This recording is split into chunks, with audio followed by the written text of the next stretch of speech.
É a Esther. Eu vou estar dando de novo uma aula bem rápida assim para vocês.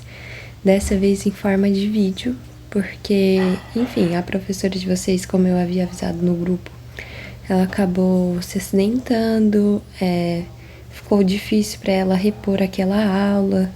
Então, eu vou estar de novo tendo aula com vocês. Falei que a gente não ia ter mais aulas juntos, mas aqui estamos nós.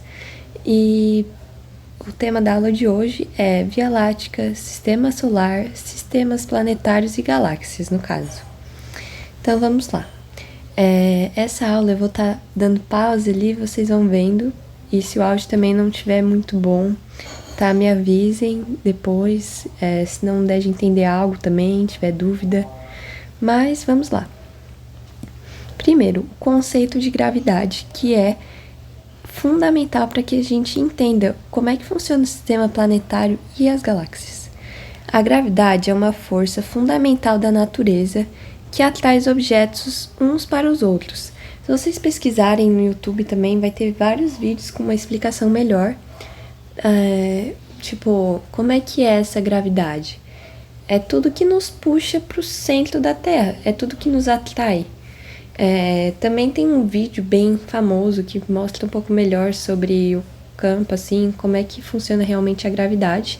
Creio que vocês já devem ter visto em algum lugar, mas se não, é um vídeo qual um homem estende tipo um lençol, como se fosse alguma coisa desse estilo, e vamos supor que a gente bote uma bola ali no meio. Vídeos mais nesse estilo vocês provavelmente já viram, e é um grande exemplo de o que é a gravidade. Enfim, essa força é Nossa, minha dicção, gente. Essa força é responsável por manter a Lua em órbita ao redor da Terra. Então, no caso, dá para ver agora a importância dela. A gente tem que entender ela para entender como que funcionam os movimentos, como que funcionam esses sistemas, enfim. Os planetas ao redor do Sol e até mesmo a formação das estruturas cósmicas em escalas maiores. Tudo é puxado para onde tem a maior gravidade. Não tô falando que a gente vai ser puxado assim, tipo, imediatamente. Mas influencia como é que vai acontecer esses movimentos, sabe? Vai influenciar, sim, tipo, quanto perto que a gente vai estar do Sol, não, enfim. Continuando. Satélites naturais. Os satélites naturais são os corpos celestes que orbitam os planetas. Não são satélites de Wi-Fi, de meteorologia, não. São, por exemplo, a Lua é um satélite natural, as luas lá dos outros planetas, os asteroides, cometas, enfim, são satélites naturais, eles vão estar sempre orbitando outro corpo celeste. Então, aqui está falando também, eles se diferem dos artificiais por serem parte integrante do sistema solar. Podem ser capturados pela gravidade planetária ou formar-se simultaneamente. A gente pode observar também que planetas mais pesados, eles realmente, na maioria das vezes, eles têm mais luas, mais satélites naturais, por causa dessa gravidade, eles são puxados. Um exemplo notável é a Lua, que a gente tem, e as luas de Marte, que é Phobos e Deimos. Ganímedes em Júpiter, Titã e Saturno, Plutão e Netuno. A gente tem muitos satélites naturais no nosso sistema solar. E vale a pena pesquisar um pouco sobre eles, porque tem muitos deles que são muito interessantes. Só que se eu ficasse dando detalhes de cada um, a gente ia ter não sei quantas horas de aula, porque são muitos. Mas tem alguns que eles acham que tem água, tem alguns que têm semelhanças com a Terra, tem alguns que são muito peculiares, então vale muito a pena a pesquisa. Enfim, além de influenciar fenômenos como as marés, essas luas elas fornecem insights cruciais sobre a formação planetária, sendo alvos importantes para a exploração espacial. No caso, neles a gente consegue ver como é que essas estruturas sem a ação humana. Por exemplo, a Lua, quando eles chegaram lá Eles recolheram amostras e foram fazendo diversas descobertas sobre a formação da Terra, até porque não tinha tido nenhuma influência humana ali ainda. Então é muito mais fácil assim a gente descobrir mais coisas.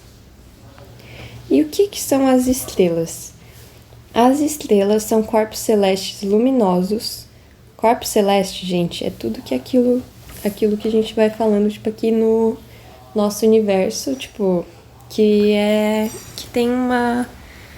Não posso nem falar que é uma gravidade, vocês vão ter que entender como se fosse, tipo assim, tudo aquilo que forma o nosso universo. Creio que eu já comentei na última aula, então se você não lembra, também vale dar uma olhada lá no nosso último slide. Mas são corpos celestes luminosos compostos principalmente por hidrogênio e hélio, brilhando devido a reações nucleares, cruciais na formação e evolução do universo. Refletem sua massa, idade e estágio de vida por meio de cores e tamanhos variados. Além de iluminar o céu noturno, desempenham um papel vital na formação de elementos químicos e na influência no ambiente cósmico ao redor. Algo que é muito interessante de comentar, creio que aqui já está muito bem explicado, que também, muitas vezes, quando a gente vê uma estrela no céu, a gente vê ela, tipo, há muito tempo de diferença do que ela realmente está. Porque até aquela estrela, provavelmente, que a gente vê muito brilhante no céu, ela já morreu, ou ela já mudou de cor, ela já está nos últimos processos ali de vida dela. Enfim, por que isso? Por causa que até chegar a luz dela na Terra demora muito tempo, muito tempo.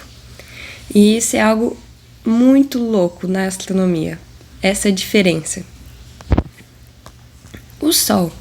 O Sol é composto principalmente por hidrogênio e hélio, com outras quantidades mínimas de elementos.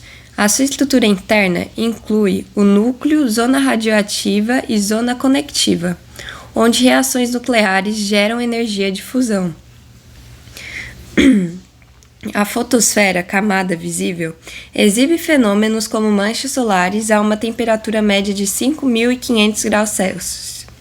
Aqui, já fazendo um adentro para que a gente consiga ser um pouco mais rápido, tem algo que eu acho muito engraçado, é que muitas vezes quando a gente é criança a gente fala: ai, queria tanto ir lá no sol, queria ver o que é o sol.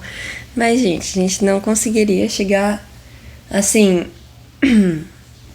até com a distância que, por exemplo, se a gente fosse um planeta pra frente, já daria tudo errado, sabe? Se a gente só fosse pra Mercúrio, que tipo, ainda não é estar no Sol, mas que é, né, o que tá de frente pra ele, a gente já estaria morto. Então imagina ir pra lá, né?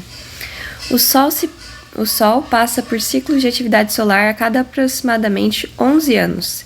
Então o Sol também não tá sempre ali igual. O Sol tá mudando, ele também tem manchas. Aqui tá falando, evidenciados pelo aumento de manchas solares e atividade magnética. O Sol, na verdade, gente, ele tá se expandindo, porque ele é uma estrela, e que nem fala aqui, ó, as estrelas têm processos, eles têm essa evolução.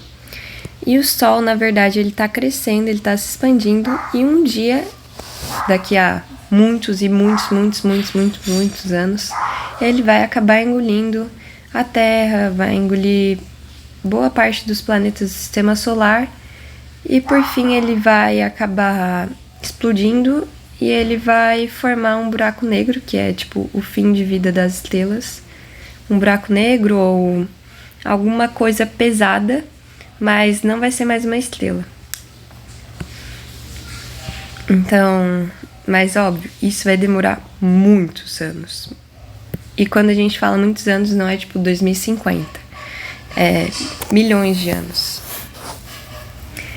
E a Lua? A Lua é composta principalmente por rochas e minerais, como silicatos de ferro e alumínio, coberta por regolito. Então aqui tem um pouco mais sobre a formação dela. Sua formação é atribuída à teoria da colisão gigante, sugerindo que um corpo do tamanho de Marte colidiu com a Terra primitiva.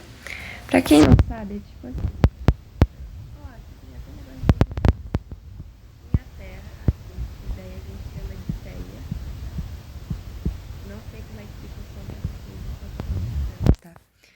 A A gente vai chamar de Theia. Nossa, tá enorme, mas enfim. E algo bateu aqui. Tem até um vídeo bem legal, depois eu vou mandar ele no grupo de vocês para vocês darem uma olhadinha. Ela bateu aqui. E assim a gente teve, tipo, uma repartição. Que daí formou a Lua.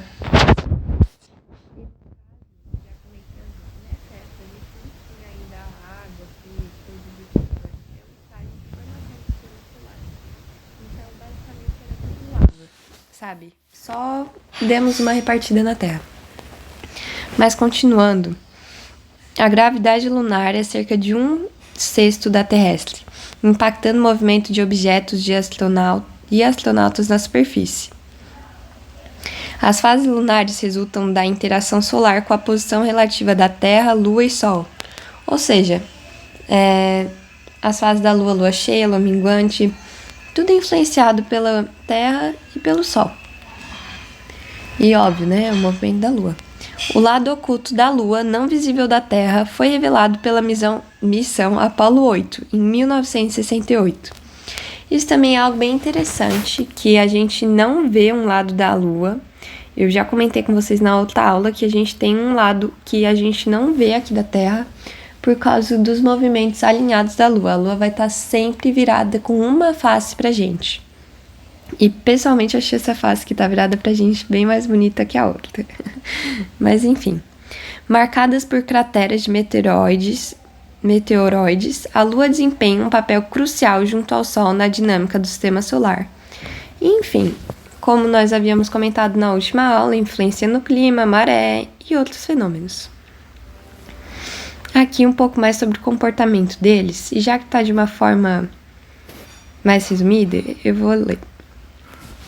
A dinâmica entre a Lua e a Terra e o Sol desencadeia fenômenos impactantes. A proximidade da Lua gera influência significativa nas marés, com forças gravitacionais combinando-se durante as luas novas e cheias, resultando em marés intensas. Nos primeiros e últimos trimestres lunares, as forças agem perpendicularmente, gerando marés de quadratura. Aqui tem um pouco mais de informação sobre esse movimento da maré, que é só para dar uma resumida da última aula, tá? E também lembrar, tipo, o que isso tem a ver com a gravidade, o que isso tem a ver com os satélites naturais. A órbita elíptica da Lua contribui para variações na intensidade das marés, sendo mais alta no perigeu e menores no apogeu. O Sol exerce influência abrangente, afetando a órbita e inclinação do eixo terrestre, levando as estações do ano. A posição relativa da Lua e do Sol determina as fases lunares, influenciando não apenas no ciclo das marés, mas também adicionando complexidade ao comportamento celeste observável da Terra. E agora vamos ver um pouco mais aqui das forças da Lua e do Sol. Então, os dois têm um papel crucial em todos os fenômenos astronômicos que a gente vê aqui da Terra. Em tudo que tem a ver com a gravidade aqui da Terra, eles afetam bastante. Enfim, a proximidade da Lua gera uma influência gravitacional significativa.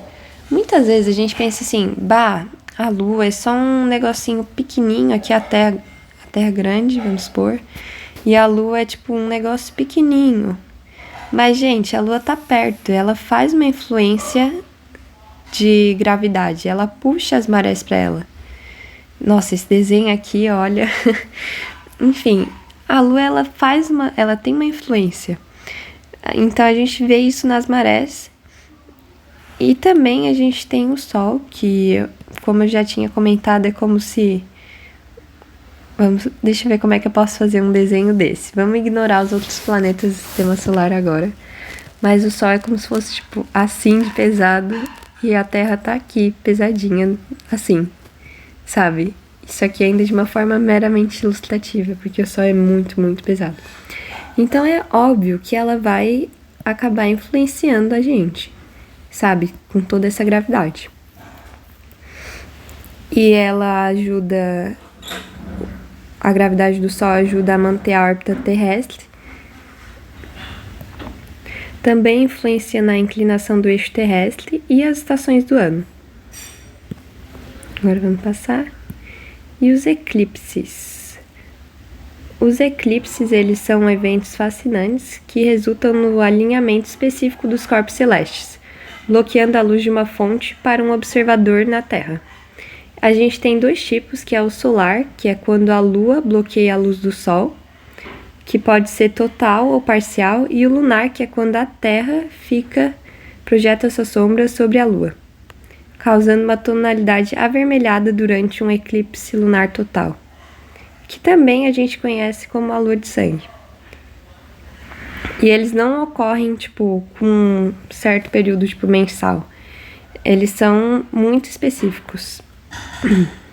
Ó, aqui a gente tem um exemplo que fica mais fácil de entender.